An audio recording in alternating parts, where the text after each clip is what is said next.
Ya está todo preparado para empezar el partido en la casa de los Gutiérrez con IKEA. Atrás está el sofá Civic, con diferentes covers para hacer match con cada selección. En el medio, los vasos Lodrat, repartiendo bebidas por todo el campo. Calentando por si viene alguien extra está la silla plegable Gunde. Y arriba, Ostaval, la coffee table de 2 alturas marcando un gol con cada snack. Visita IKEA y logra crear el line-up ganador para disfrutar del fútbol en tu casa. Con buena calidad y buen precio. IKEA, sueña sin medida.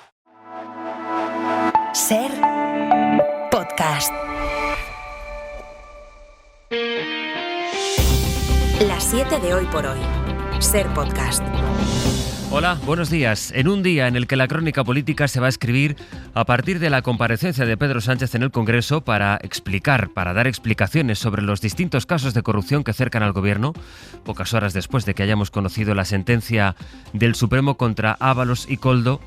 Lo más inmediato nos va a llevar, sin embargo, a hablar de la ola de calor que azota a toda España, porque este primer episodio de altas temperaturas, de temperaturas extremas, se ha cobrado 2 vidas ya en nuestro país. En Vizcaya ha fallecido un hombre de 90 años en una residencia y en Almería ha muerto otro hombre de 68 años que ha sufrido un fuerte golpe de calor y que fue trasladado al hospital.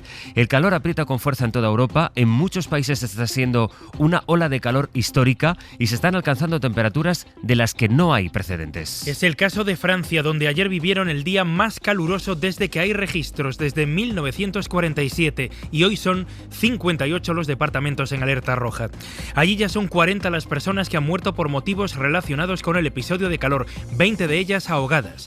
En Bélgica han muerto otras 2 personas ahogadas y llevan días soportando temperaturas por encima de los 30 grados, que son completamente atípicas allí para un mes de junio.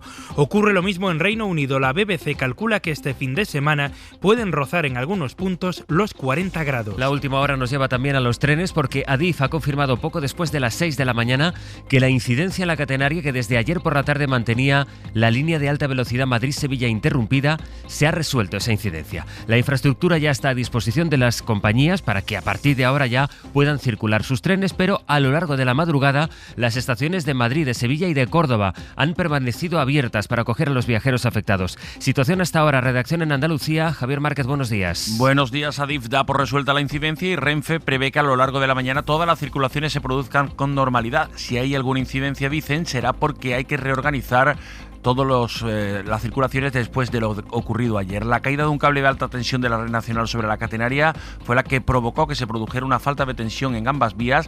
No solo se vio afectada la alta velocidad Madrid-Sevilla, también los trenes de media distancia y cercanías del núcleo de Sevilla capital. Renfe ha trasladado en algunos casos a viajeros por carretera hasta su destino. También ha permanecido abiertas toda la madrugada las estaciones de Sevilla, Córdoba y Madrid para que los viajeros afectados pudieran pernoctar allí. Les decía que la gran noticia política del día va a suceder en el Congreso a partir de las 9. Allí comparecerá el presidente del Gobierno, Pedro Sánchez, para explicar su posición ante las últimas investigaciones judiciales, ante las últimas condenas incluso que salpican al Gobierno y al PSOE. Ahora que Zapatero ha dado las primeras explicaciones después de su imputación en la Audiencia Nacional, después de que la UCO entrara en Ferraz con la condena del Tribunal Supremo a 24 años de cárcel, a quien fue uno de sus hombres de confianza, a José Luis Ábalos, y pendientes de que esta tarde su mujer tenga que entregar el pasaporte al juez Peinado. Sánchez acude al Congreso con 2 propósitos: contrarrestar la ofensiva del Partido Popular, tratar de enfrentarse a esta oposición del PP y trasladar luego cierta calma a los socios que cada vez plantean más dudas sobre la continuidad de la legislatura. Continuidad que ayer el propio Sánchez justificó durante el anuncio de una inversión histórica en dependencia. Y a quienes se preguntan por qué este Ejecutivo, este Gobierno quiere continuar pese a todas las dificultades y a las piedras en el camino, yo les digo que la respuesta es esta, que la respuesta está aquí. Seguimos para esto, para mejorar la vida de la gente. El Partido Popular acude hoy al Pleno impulsado por la sentencia del Supremo sobre el caso Mascarillas y con la misma estrategia de las últimas semanas: exigir elecciones anticipadas. Esther Muñoz. Pedro Sánchez es el responsable político invigilando y en eligiendo del señor Ábalos y tiene que responder porque haya habido una organización criminal operando desde el Gobierno de España. Y los socios de investidura, que no esperan grandes anuncios, pero sí explicaciones que creen todavía tiene pendientes el presidente del Gobierno. Así es como viene el miércoles, con la vista puesta en esa comparecencia que escucharemos en directo aquí en Hoy por Hoy. Ahora seguimos con el resto de noticias, ya con Sergio Soto. Está empezando el día, es 24 de junio. Las 7 de Hoy por Hoy. Ser Podcast. Faltan apenas 2 horas para la cita política del día en el Congreso, pero ayer hubo un anticipo de lo que está por venir en el Senado durante la sesión de control en esa Cámara, la Cámara Alta. El Partido Popular ya dejó entrever cuál va a ser la estrategia: no dejarse en el tintero ni una sola de las causas que afectan al gobierno.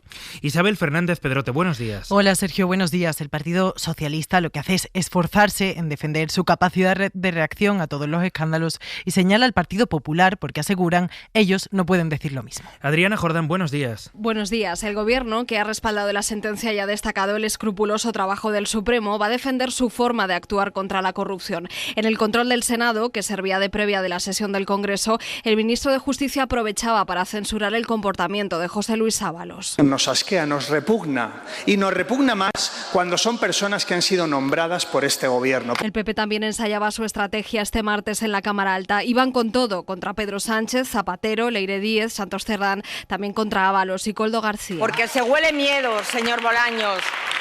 Temen a la justicia, pero temen más que los suyos canten la traviata. El PP, que ha defendido la rebaja de pena al considerado el nexo corruptor del caso, el empresario Víctor de Aldama, sirve de baza para el Ejecutivo. Yo respeto que sea su referente ético, que sea su amigo, que sea su aliado. Yo les propongo que le metan en las próximas listas electorales del Partido Popular y que hagan público su amor. Hoy se escuchará mucho también lo de la convocatoria de elecciones. Pedro Sánchez, que haga lo único decente que le queda: convocar elecciones. Mientras en el PP alejan la moción de censura.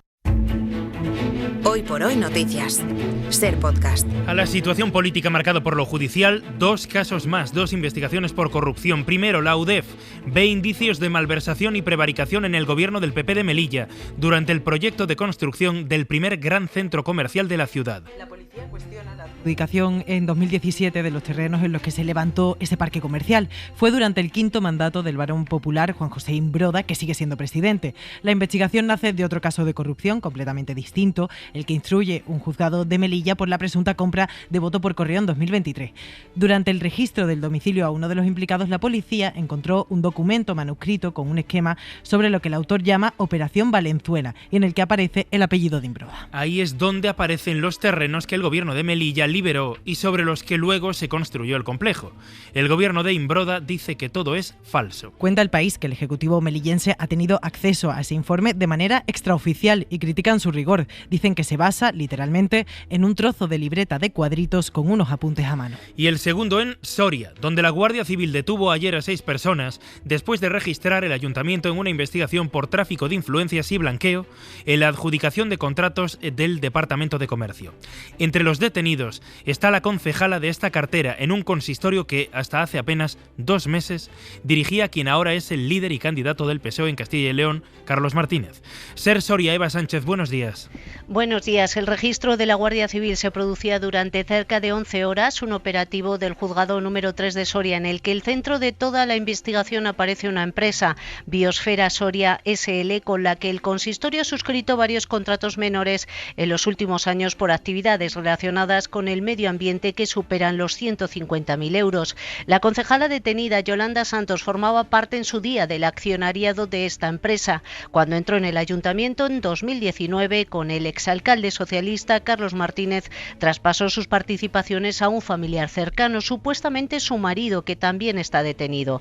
Tanto el ayuntamiento como el PSOE de Soria emitían ayer sendos comunicados en los que se desvinculan de estos hechos, retiran de sus funciones a la concejala y el consistorio no descarta personarse como perjudicado en esta causa. Y con todo este papelón, hoy la corporación municipal tendrá que salir esta noche al balcón del ayuntamiento para leer el pregón de las fiestas patronales de Soria. Decíamos, Sánchez va a estar esta mañana en el Congreso para responder acerca de los escándalos que sacuden al gobierno y por la tarde su mujer, Begoña Gómez, en otra de las previsiones del día, tendrá que acudir al juzgado a entregar su pasaporte. Es una de las medidas cautelares que va a recurrir al mismo tiempo ante la Audiencia Provincial. Su abogado va a pedir contundencia contra el argumento del juez Peinado, que sugiere que hay riesgo de fuga, entre otros porque los policías que la escoltan podrían ayudarla. Información de Miguel Ángel Campos. Begoña Gómez acudirá esta tarde al juzgado para entregar su pasaporte al juez Peinado, al tiempo que su letrado recurre las medidas cautelares impuestas. Según las fuentes consultadas por la SER,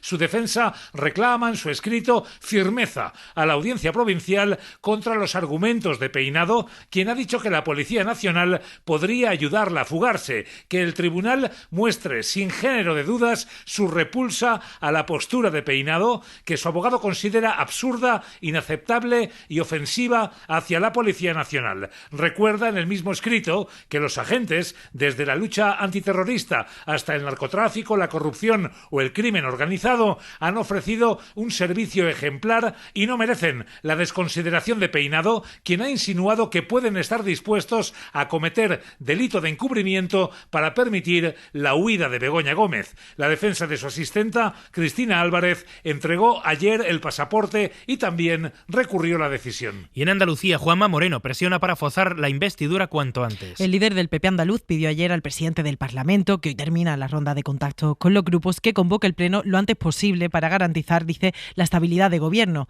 Vox reconoce el tono positivo de los contactos, pero aleja un acuerdo inmediato. Insisten en que Moreno tendrá que pasar por el aro de la prioridad nacional. Vox amenaza incluso con votar en contra si el PP precipita deprisa y corriendo el pleno de investidura. Radio Sevilla, Elena Carazo, buenos días. Buenos días. Vox frenaba en seco el optimismo de los populares. Su portavoz, Manuel Gavira, advertía que si el PP pretende forzar un pleno exprés sin un documento firmado, la respuesta de Vox será un no rotundo. Pero todavía no hay un acuerdo. A día de hoy, el sentido del voto de Vox a ese posible debate, a ese presumible debate de investidura, el voto de Vox será contrario. Ya dijimos que Vox no se iba a abstener. Los populares, por su parte, apelan a la responsabilidad y justifican las prisas para evitar que Andalucía pierda un solo minuto. Tony Martín, portavoz. La intención es que no se pare el Parlamento ni los pasos que hay que ir dando para que Andalucía tenga un gobierno, que no se pare. Hoy se reanudan las rondas de contactos. Será el turno del portavoz de Adelante Andalucía, José Ignacio García, y el de Por Andalucía, Antonio Maillo.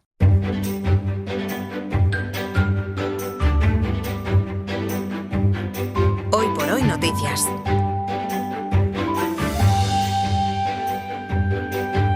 SER Podcast. Y nos acercamos ya a esta hora a las emisoras de la SER para que nos cuenten sus historias, otras historias que tienen cabida en este momento del programa. Y después de la noche de San Juan, cuando todavía hay algunos, no voy a decir muchos, no lo sabemos, algunos por acostarse, vamos a Galicia. Íñigo Caínzos, buenos días. ¿Qué tal, Sergio? Buenos días. Y a Extremadura, José Luis Hernández, buenos días. Buenos días.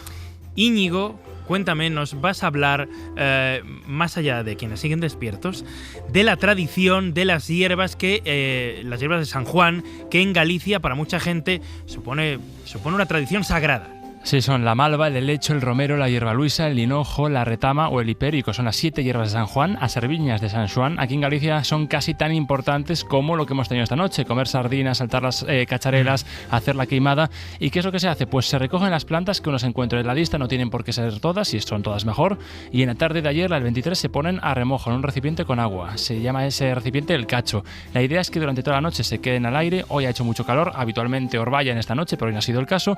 Y cuando uno ya se recupere por la mañana, sea cuando sea eso, porque la noche ha sido muy larga, se hace el lavado de cara con este agua para purificarse. Iván Pérez, divulgador ambiental de Sabianova. Fálanse de que máis ou menos poden ser 7 plantas, o que pasa que son moi variadas, van a depender tanto da zona, da familia que o faga, a disponibilidade que haya en ese entorno, pero se poñen nun barreño, se deixan que lle dé o orballo e se lava a cara ao día seguinte como un pouco purificación.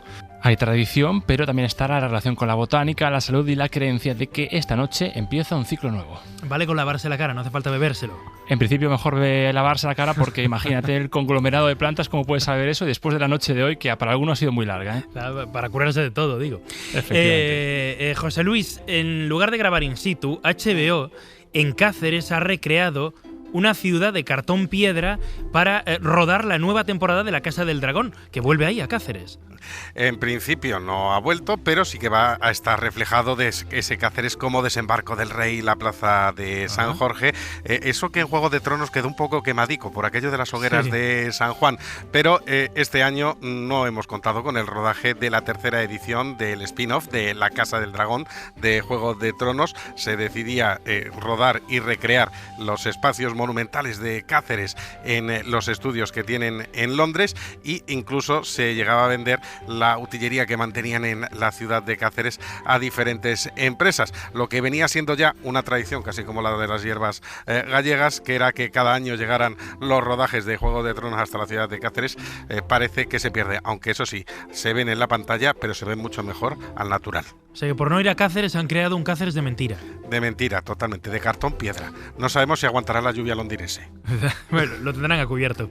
Íñigo, José Luis, gracias. A ti. Hasta luego.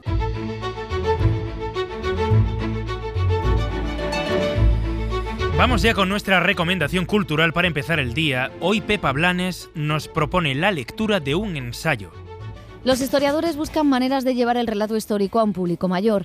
Es lo que hace Juan Andrade, uno de los historiadores más interesantes ahora mismo. Profesor en la Complutense, ha publicado un extenso y apasionante libro donde vincula la Primera Guerra Mundial con la Guerra Civil Española. Porque considero, ¿no?, que en España, ¿no?, se concentró entonces el mundo, ¿no?, se transfirieron todas esas experiencias gestadas en la Gran Guerra, ¿no?, en las oleadas revolucionarias del 17 al 21, en el ascenso del fascismo, y en la Guerra de España, ¿no?, entonces se concentró el mundo, ¿no?, y se condensó prácticamente una época. Acá le edita El cielo y las ruinas, Guerra, fascismo y revolución, donde a través de varios personajes vamos conociendo la historia del siglo pasado. Personajes como el pintor Jos Gros, mujeres periodistas, políticos como Jean Jaurès o teóricos como Gramsci. Digamos, muy representativas de esta historia en sus momentos de intensidad, ¿no? Estas vidas intensas son las que permiten captar, ¿no?, realidades, ¿no?, que quedan, digamos, soterradas en su normalidad, en su regularidad. El libro, escrito de manera fascinante, rompe algunos tópicos como el apoyo de la clase obrera al nazismo, tópicos también sobre la Revolución Rusa, y muestra cómo la guerra cambió la cultura europea. Para no perderte ningún episodio, síguenos en la aplicación o la web de la SER, Podium Podcast o tu plataforma de audio favorita. Ya está todo preparado para empezar el partido en la casa de los Gutiérrez con IKEA. Atrás está el sofá Civic, con diferentes covers para hacer match con cada selección. En el medio, los vasos Lodrat, repartiendo bebidas por todo el campo. Calentando por si viene alguien extra está la silla plegable Gunde. Y arriba, Ostaval, la coffee table de 2 alturas marcando un gol con cada snack. Visita IKEA y logra crear el line-up ganador para disfrutar del fútbol en tu casa. Con buena calidad y buen precio. IKEA, sueña sin medida.